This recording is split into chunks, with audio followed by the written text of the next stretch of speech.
big event, and I want to just congratulate all of the people standing behind me because they have done an incredible job. This is something that hasn't been done in more than 25 years. Just a few moments ago, I hosted a very special call with two friends, Prime Minister Benjamin Netanyahu of Israel and Crown Prince Mohammed bin Zayed of the United Arab Emirates, where they agreed to finalize a historical peace agreement. Everybody said this would be impossible. And as you know, Mohammed is one of the great leaders of the Middle East. After 49 years, Israel and the United Arab Emirates will fully normalize their diplomatic relations.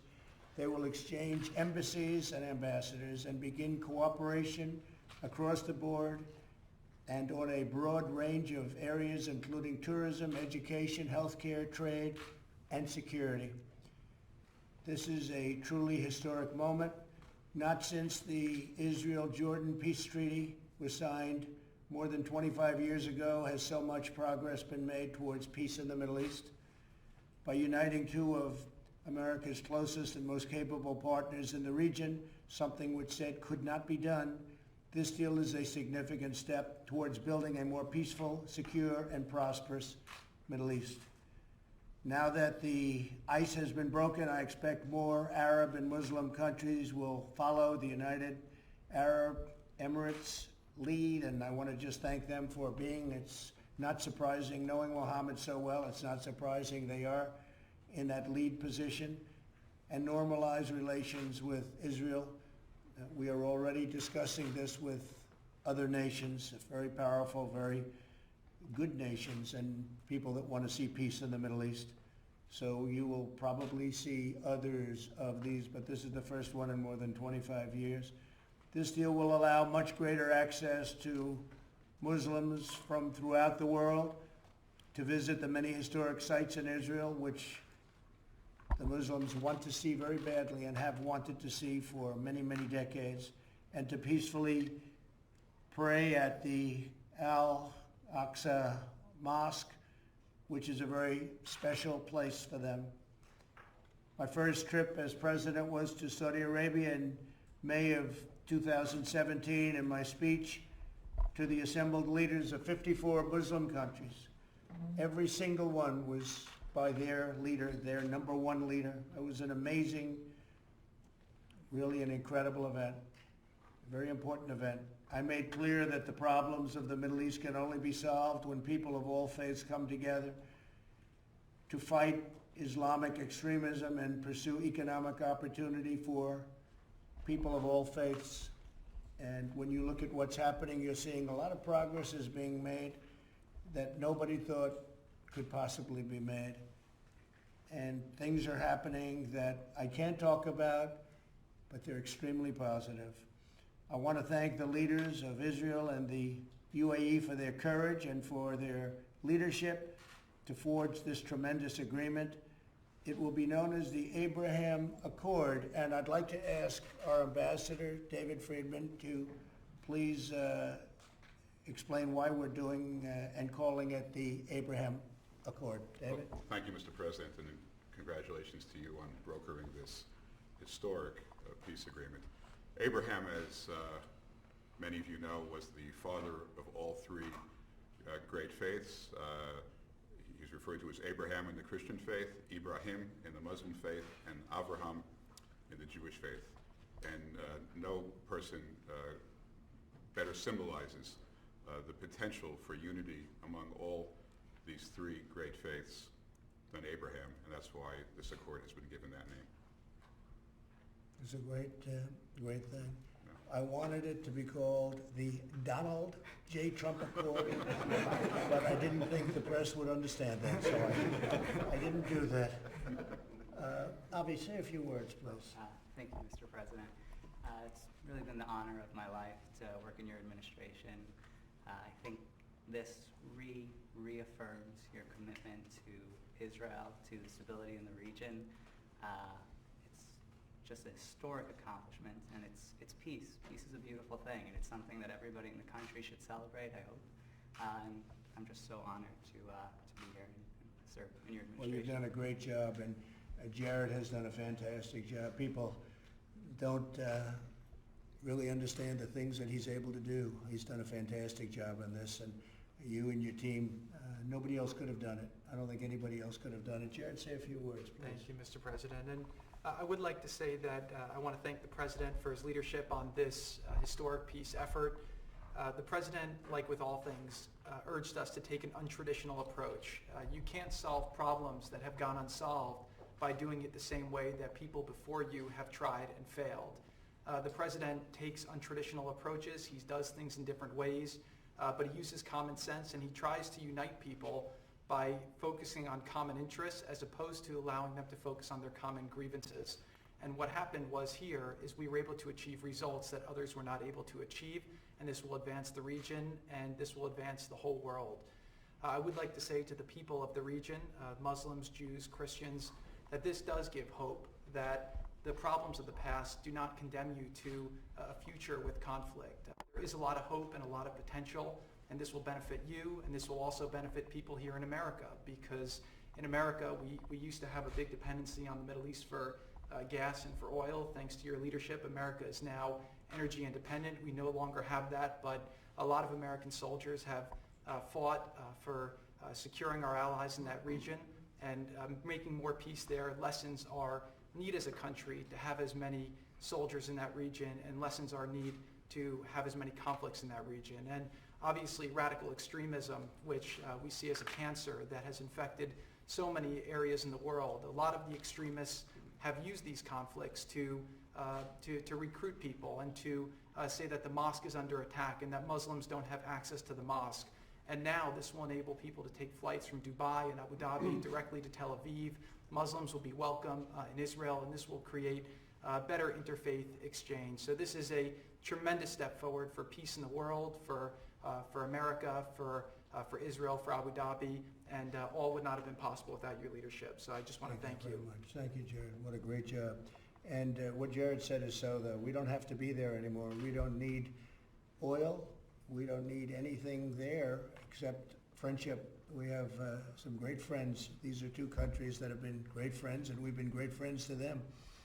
But we no longer have to be there. It started off, well, we had to be there, but as of a few years ago, we don't have to be there. We don't have to be patrolling the straits. We're doing things that other countries wouldn't do, but we put ourselves over the last few years in a position where we no longer have to be in areas that at one point were vital.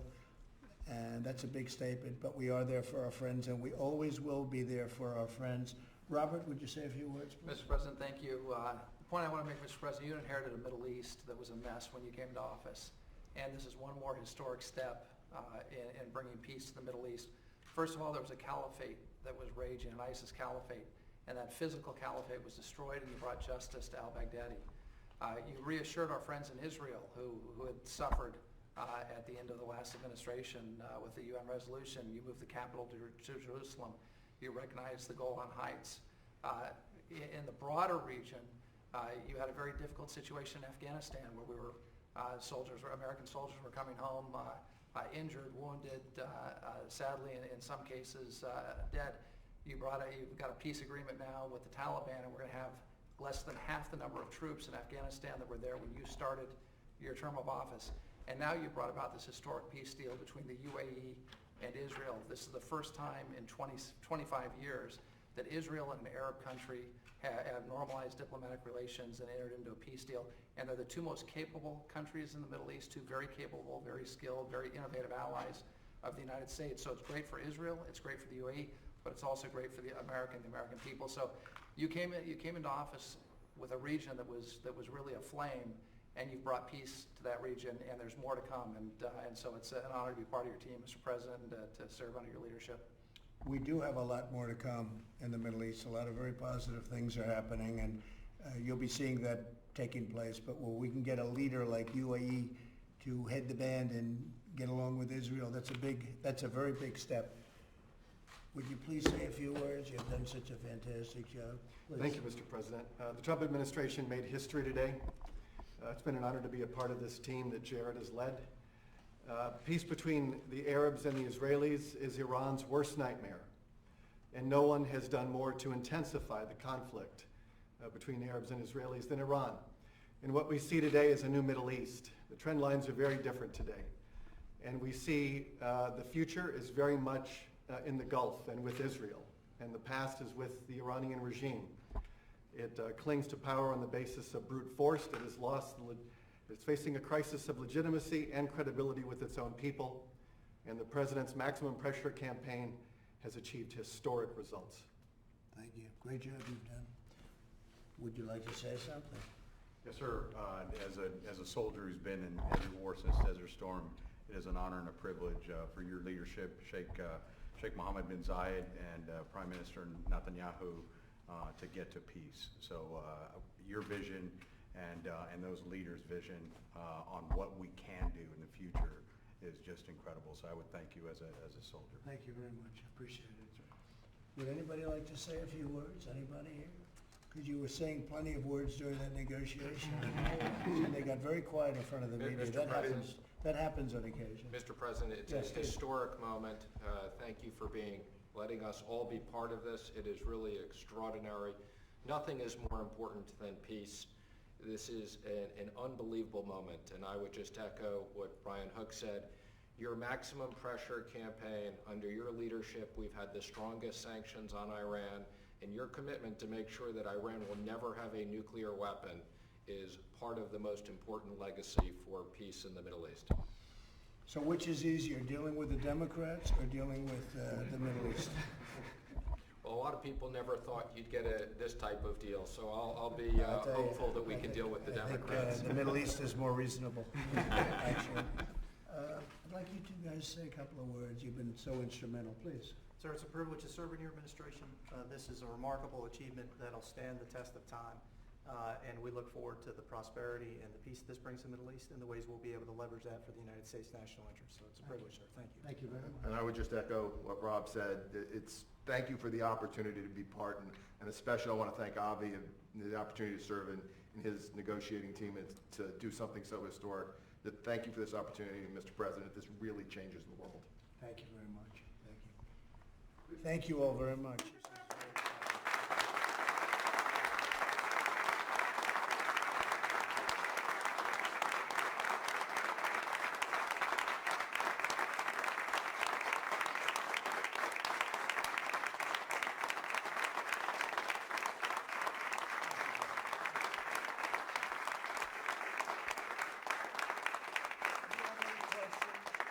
Questions on this accord?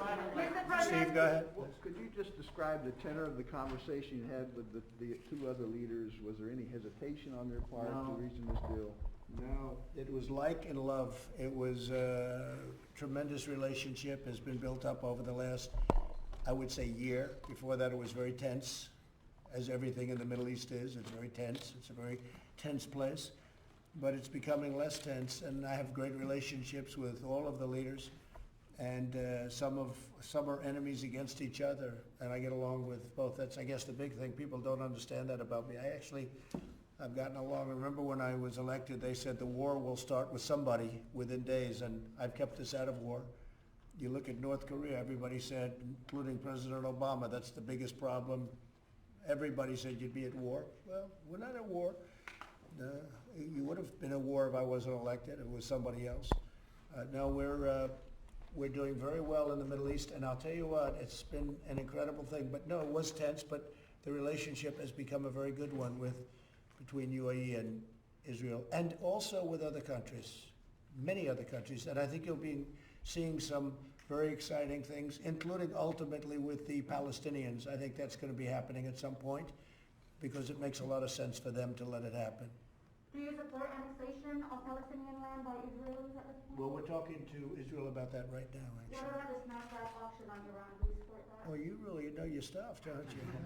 Well, we're not going to talk to you about that. We're going to work something out, and then we'll talk after it's completed. But it'll be a very satisfactory. Why now did they come to an agreement? We've been working on this for a long time.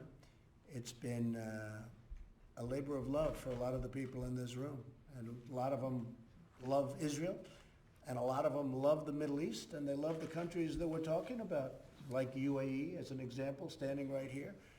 and it's been a labor of love. They know it has to happen. And I don't want to be speaking too much about it, but if you look what's happened since I broke up that ridiculous Iran nuclear deal, money isn't going to some horrible, horrible groups, and you haven't seen the kind of terrorism that you saw before. Now, I don't like saying it, because all of a sudden they'll say, we've got to do something, but you know what? They're not getting money because Iran isn't giving money. And I appreciate that, but Iran is going through very difficult times, and I appreciate that. And I'll say this, and I can say it very publicly, that if I win the election, I will have a deal made with Iran within 30 days. They'll make a very fast deal. They're dying to make a deal, but they'd much rather negotiate with sleepy Joe Biden than with us. But we'll be having a deal made very, very quickly. But, you know, rightfully they're waiting till after the election because there's nothing China, Iran, Russia, all of them would like to see more than have Trump be defeated where they can deal with Joe Biden, because that would be like a dream. And this was something that was very exciting. We thought this would be the first country. He's a great leader. Mohammed's a great leader. And we're very happy that he was the first country, I would say. And you're going to see many other things happening in the Middle East over a fairly short period of time. But this is the first time in more than 25 years. And UAE is big stuff. The UAE is very powerful, very strong, has one of the strongest militaries. It's big stuff. Do you know when the delegations are going to meet specifically? Very soon. I guess they'll be setting up the meetings. Do you have any time? I think the next several weeks, Mr. President. Then we expect that there will be a meeting here at the White House with the leaders. There'll be an official signing at the White House over the next few weeks, okay? And other than that, we'll meet you at 5:30 or so. We'll talk and we'll actually take one of your questions, okay? All right.